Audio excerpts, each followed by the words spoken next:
Je reçois tous les jours des messages du type « Maël, où est-ce que j'investis ?» ou « Tu ferais quoi à ma place si tu démarrais aujourd'hui ?» Alors j'ai décidé de faire une vidéo simple et sans bullshit. Dans cette vidéo, je vais te montrer comment je ferais si je devais commencer à investir en 2026. Si tu es débutant, cette vidéo est littéralement faite pour toi. Je vais t'expliquer des bases indispensables pour commencer à générer tes premiers euros intelligemment. Pour ceux qui ne me connaissent pas, je m'appelle Maël, je suis trader et investisseur à temps plein. Durant l'année qui vient de s'écouler, j'ai réalisé un x3 sur mon wallet crypto et plus 35% sur mon portefeuille action. Donc fais-moi une faveur, regarde cette vidéo jusqu'au bout.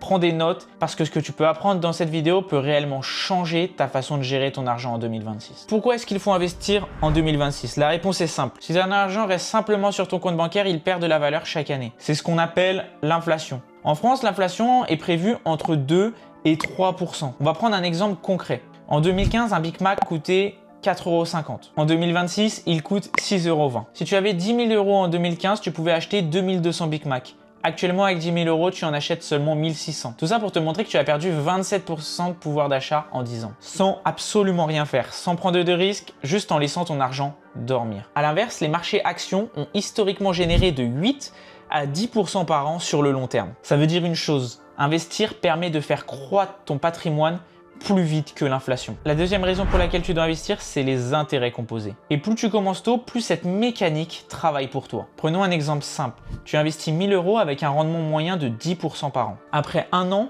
tu as 1100 €. Après 2 ans, tu as 1210 €. Pourquoi tu gagnes plus la deuxième année? Tout simplement parce que tu gagnes des intérêts sur tes intérêts. Et maintenant, regarde ce qui se passe si tu laisses cet argent 20 ans. Tes 1000 € deviennent environ 6 727 €, soit 6,7 fois ta mise de départ, sans ajouter un seul euro. Ça, c'est la puissance des intérêts composés. Et comme disait Einstein, les intérêts composés sont la 7e merveille du monde. Maintenant qu'on sait pourquoi investir, la question c'est dans quoi investir quand on débute. Dans cette vidéo, je me concentre volontairement sur les actions. Et ce pour 3 raisons très simple. C'est accessible. Aujourd'hui, investir en actions est devenu extrêmement simple. Tu peux commencer avec des dizaines ou des centaines d'euros depuis ton téléphone. Tu n'as absolument pas besoin d'être riche ni d'avoir des connaissances ultra techniques dès le départ. Sur le long terme, les marchés actions ont une tendance haussière claire. Bien sûr, toutes les actions ne font pas 8 à 10% par an. Certaines feront mieux, d'autres moins. Mais si on regarde un indice comme le S&P 500 qui regroupe les 500 plus grandes entreprises américaines, on observe historiquement un rendement moyen de 8 à 10% par an. Alors bien sûr,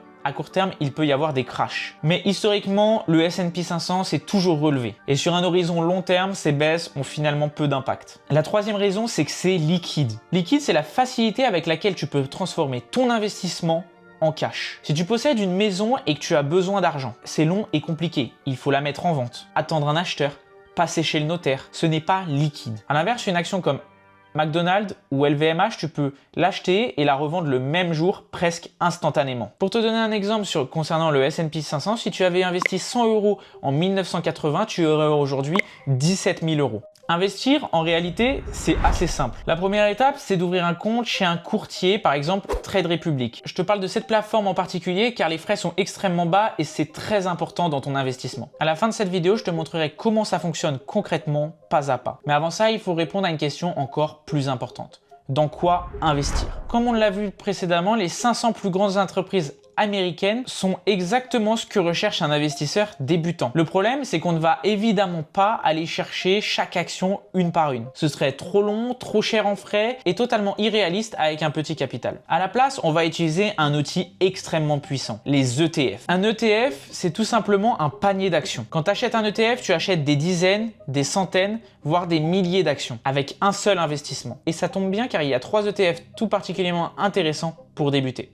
Le premier, c'est le S&P 500. Cet ETF regroupe les 500 plus grandes entreprises américaines, comme je te l'ai dit précédemment. Historiquement, le S&P 500 est considéré comme peu risqué sur des périodes de 10 ans et plus. Et c'est souvent la référence numéro 1 pour un investisseur débutant. Le deuxième ETF, c'est le MSCI World. Il regroupe plus de 1500 entreprises, dont 60% américaines, mais aussi des sociétés situées dans des pays développés, comme le Japon, le Royaume-Uni, la France, la Suisse et plein d'autres. Cet ETF, pour le moment, sous-performe légèrement le S&P 500, mais il offre une diversification plus large. En termes de risque, il reste très proche du S&P 500. Le troisième ETF que je te propose, c'est un ETF basé sur le Nasdaq 100. C'est sans doute l'indice le plus rentable depuis les années 2000 avec une performance moyenne annuelle de 12%. Il est composé à 100% d'entreprises technologiques américaines. Mais je me dois d'être honnête avec toi. Le potentiel est plus élevé, mais le risque aussi. Les corrections peuvent être plus violentes à court terme, mais les hausses le sont également. Pour résumer, le S&P 500, c'est vraiment la simplicité et la stabilité. Le MSCI World, c'est si tu veux être plus diversifié sur l'ensemble du monde. Et le Nasdaq 100, c'est très centralisé sur la tech US, donc c'est plus de rentabilité,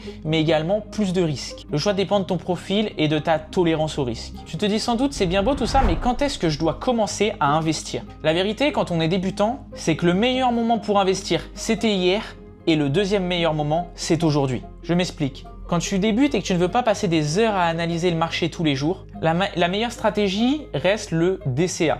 Le principe est très simple. Tu investis la même somme d'argent à intervalles réguliers sur le même actif. Ça peut être toutes les semaines, tous les mois ou 2 fois par mois. L'objectif, c'est de lisser ton prix d'achat dans le temps et d'éviter de vouloir deviner le meilleur moment. Et ne t'inquiète pas, à la fin de cette vidéo, je te montrerai concrètement comment activer un plan automatique sur l'application Trade Republic pour que tu puisses investir ton argent sans même regarder ton écran une fois par mois. Maintenant, la question que tu dois te poser, c'est combien tu dois investir? La réponse est simple. Ça dépend uniquement de toi et ta situation personnelle. Mais il y a une règle non négociable. Tu ne dois jamais investir de l'argent que tu n'es pas prêt à perdre à court terme. Avant même de commencer à investir en ETF, je te recommande fortement d'avoir une épargne de sécurité. Au minimum 3 mois de salaire sur un compte courant ou un livret A. Cette épargne-là, elle n'est pas là pour te faire gagner de l'argent, elle est là pour te protéger. Si à la fin du mois, il te reste par exemple 500 € disponibles sur ton compte, alors tu peux envisager d'investir entre 250 et 300 € par mois pour commencer. Le reste, tu le gardes en sécurité ou tu l'utilises pour ta vie quotidienne. L'objectif n'est pas d'aller vite, mais c'est surtout d'être régulier. Maintenant, je vais te montrer comment te servir de l'application Trade Republic et créer un plan d'épargne qui va investir automatiquement ton argent sans que tu aies besoin de rien faire. Donc premièrement, installe l'app et crée ton compte. Une fois l'app ouverte, si tu veux ajouter de l'argent, clique sur transférer, puis ajouter et ensuite sélectionne le moyen de paiement. Pour ma part, je privilégie le virement car il y a 0 frais, contrairement aux autres moyens de paiement où il y a 1% de frais, ce qui est énorme. Il faut savoir que juste mettre ton argent sur l'application te donne le droit à 2% d'intérêt par an tant qu'il n'est pas investi. Une fois l'argent sur ton application, sélectionne épargne, puis clique sur recherche. Ici, tu peux trouver tous les ETF que je t'ai parlé dans cette vidéo, le S&P 500, le Nasdaq 100 et le MSCI World. Une fois ton indice sélectionné, tu peux cliquer soit sur acheter, soit sur épargner. Si tu veux faire du DCA comme évoqué dans la vidéo, clique sur épargner. En bas à gauche, vérifie qu'il y a marqué plan d'épargne. Puis tape le montant que tu souhaites investir, une fois par mois, 2 fois par mois ou même chaque semaine. Clique sur suivant et choisis la temporalité que tu veux. Si tu veux investir toutes les semaines, 2 fois par mois ou tous les mois. Ensuite, tu choisis si tu préfères que ton argent soit investi au début du mois ou au milieu du mois. Puis tu cliques sur créer. Et voilà. Ton argent s'investit automatiquement selon les critères que tu as choisis. Dernière petite précision, Trade Republic ne vient pas chercher ton argent directement dans ton compte en banque.